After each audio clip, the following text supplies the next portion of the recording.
Of publications, সেখানে আমি দেখলাম যে শিশুদের জন্য লিখেছেন, কিশোরদের জন্য লিখছেন। এই জায়গাটায় আমি একটু টাচ করতে চাই।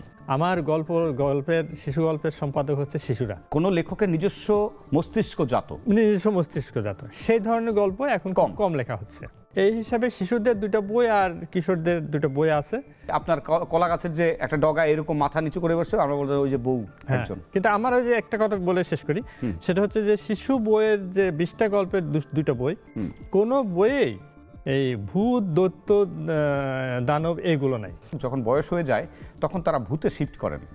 বিশিষ্ট লেখক, কিন্তু শেষের দিকে হয়তো কিছু লিখছেন না, ভূতের বই লিখছেন। সমাজচিত্র সাথে এখনকার সমাজচিত্রের তুলনা, এবং দেখা যায় যে 16শ শতাব্দী আর 21শ শতাব্দী 500 বছর পরেও কিন্তু ওইখানে যা লেখা হয়েছে, যে বেদে দল ঘুরে বেড়াচ্ছে এবং বেদের সর্দারের মেয়ের সাথে জমিদারের, মানে ওই যে পৌরাণিক কিছুটা, এখন আমরা বলি যে এই কাহিনীগুলো। বই ভালোবাসি তোমারে দেখবেন প্রতিদিন সন্ধ্যা 5টা 45 মিনিটে। প্রযোজনা রানা ইসলাম, নিবেদক ব্যাংকক।